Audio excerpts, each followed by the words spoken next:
Mapokezi kama mapokezi ni jukumu la klabu moja kwa moja, na sisi tunaangalia usalama wa raia, tunawezesha tu kipingamizi kwenye namna yoyote washabiki wanaotaka kufurahia na timu yao, kwa sababu hili jambo alilofanya sio jambo dogo, na tutakuwa hapa kuhakikisha kwamba kila kitu kinakwenda sawa.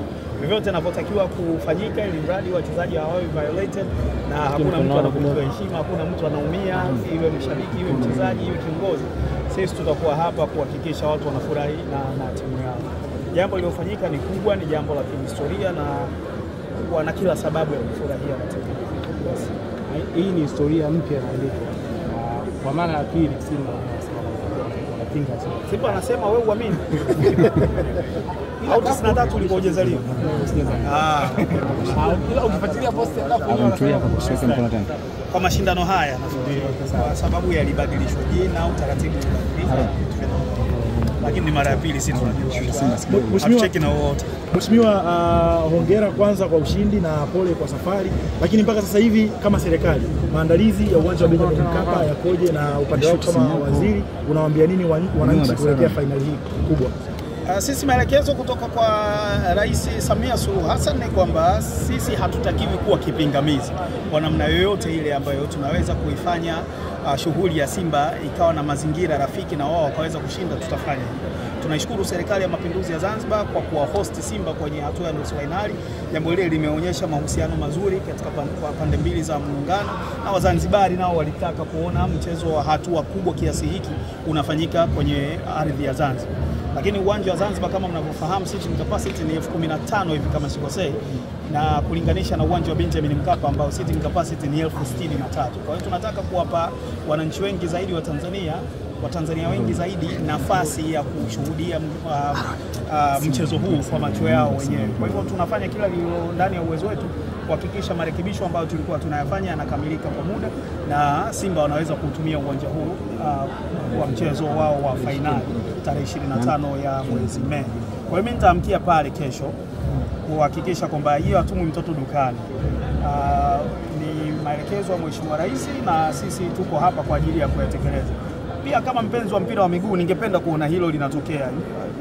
Uwanja uwe full house ule, watu 63,000. Kama mnavyojua washabiki ni wachezaji wa 12, wasaidie kuintimidate wapinzani wetu vile vile. Kwa hiyo karibuni kesho kuanzia saa 3 mimi nitakuwepo uwanjani pale, tukague wote, tuone hatua tuliofikia.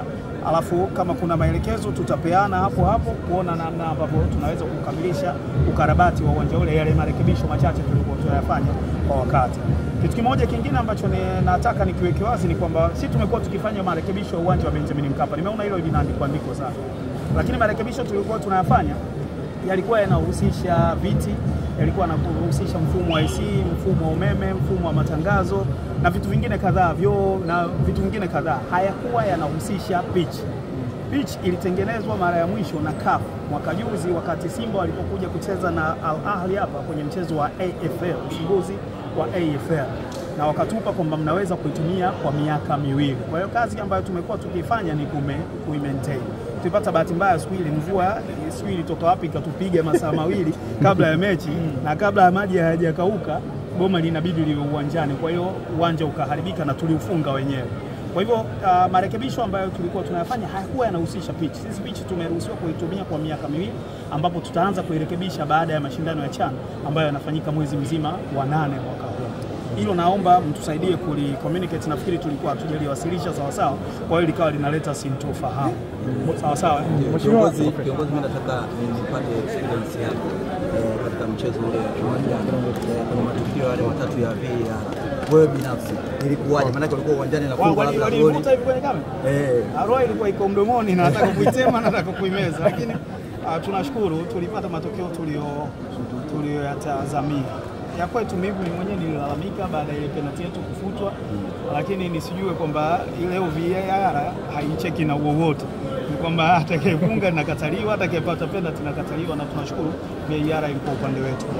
Mheshimiwa, la mwisho labda utuibie siri, ulikuwa na kule na wachezaji kidogo baada ya pale umesafiri nao, labda kuna chochote ambao umezungumza nacho kuelekea finali, umewaambia, umewapa maagizo wengine kidogo, tunaona una urafiki nao wadogo zako, kuna chochote ambao umeongea nacho? Tumekuwa tukiongea kwa wakati wote, tumefanya vikao kadhaa na viongozi wa Simba nikipeleka ujumbe wa Mheshimiwa Rais moja kwa moja kwao, jinsi mchezo huu ulivyo muhimu sio kwa Simba peke yake, kwa mpira wa Tanzania, lakini kwa maslahi ya nchi nzima. Na tumefanya vikao na wachezaji pia kabla ya mechi na baada ya mechi, na yote ambayo tunafanya ni kuipa uzito tu mechi hii ile ya jana, kama ambavyo tunaendelea kuzipa uzito mechi mbili zilizobakia, ili kuhakikisha wanaona umuhimu wake na kwamba wanafanya ambayo Watanzania wapenzi wa soka na hata ambao sio wapenzi wa soka, kwa sababu hii ni sifa ya nchi kwa ujumla, tunachokitarajia.